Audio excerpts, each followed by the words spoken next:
تمہیں کیا لگتا ہے کہ جو دعائیں تم تہجد میں مانگتے ہو وہ قبول نہیں ہوں گی؟ کبھی کبھی بہت پہلے مانگی گئی دعا بھی قبول ہو جاتی ہے، اور جب وہ ہوتی ہے تو ہم بے ساختہ کہتے ہیں یا اللہ یہ دعا تو میں نے بہت پہلے مانگی تھی، تجھے یاد تھی۔ ایک دن تم ان دعاؤں پر بھی یہی الفاظ کہو گے۔ اللہ کے لیے تمہاری دعاؤں پر کن فرمانا کوئی مشکل کام نہیں ہے۔ جب اللہ کن فرماتا ہے تو پس ہو جاتا ہے اور چیز وجود پا جاتی ہے۔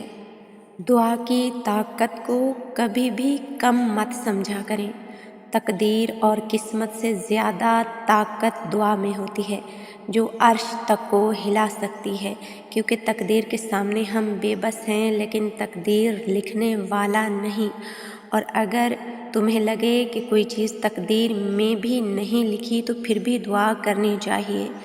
دعا وہ طاقت رکھتی ہے جو تمہارے نصیب میں بھی نہیں اسے بھی تمہارا نصیب کر سکتی ہے، اور دعا تقدیر کو اس وقت بھی بدل سکتی ہے جب فیصلہ کن مراحل میں داخل ہو چکی ہو۔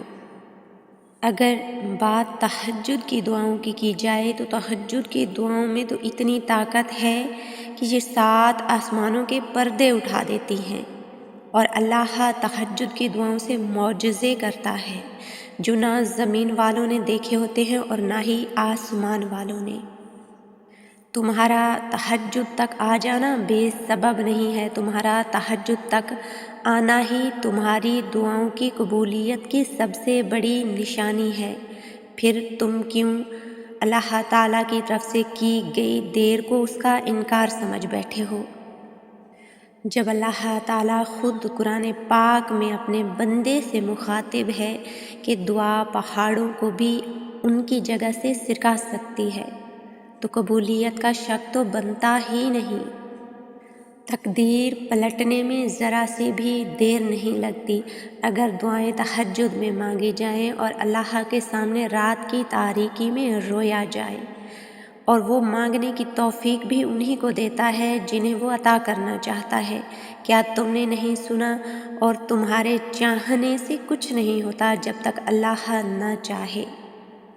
تہجد اتنی قیمتی ہے کہ اگر اللہ تعالیٰ اپنے بندے کو عطا نہ کرتا تو بندہ کبھی بھی نہ سمجھ پاتا اللہ کی محبت کس کو کہتے ہیں۔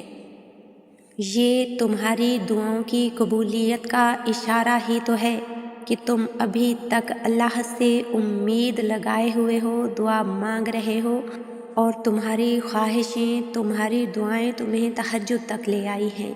یہ قبولیت کا بہت بڑا اشارہ ہے۔ یقین جانو جو بارش کے بعد 7 رنگوں کی دھنک بنا سکتا ہے، اس کے لیے دکھ کو سکھ میں بدلنا تمہاری دعاؤں پر کن کہنا ذرا سا بھی مشکل نہیں۔ بس اپنے رب سے جڑے رہیں اور پر امید ہو کر مانگتے رہیں۔ وہ پاک پروردگار ہر چیز پر قادر ہے، اس کے لیے کچھ بھی مشکل اور ناممکن نہیں۔ تہجد کی دعائیں ایسی دعائیں ہیں کہ جو زبان پر آنے سے پہلے ہی کن کے مرحلوں میں داخل ہو جاتی ہیں۔ جو باتیں تمہاری دعائیں بھی نہیں منوا سکتی وہ باتیں تہجد اللہ سے منوا لیتی ہے۔ بے شک کہ تہجد دعاؤں کی قبولیت کا وقت ہے۔ جب اللہ کا کوئی بندہ نماز تہجد کے لیے اپنے آرام دہ بستر سے اٹھتا ہے جبکہ اس کی آنکھیں خواب آلود ہوتی ہیں، تو اللہ تعالیٰ فرشتوں کے آگے اس انسان پر فخر کرتا ہے اور فرماتا ہے، کیا تم میرے بندے کو نہیں دیکھ رہے ہو جو اپنے بستر لطیف سے اٹھا ہے، ایسی نماز کے لیے جو میں نے اس پر واجب نہیں کی ہے۔ گواہ رہو کہ میں نے اپنے اس بندے کو بخش دیا۔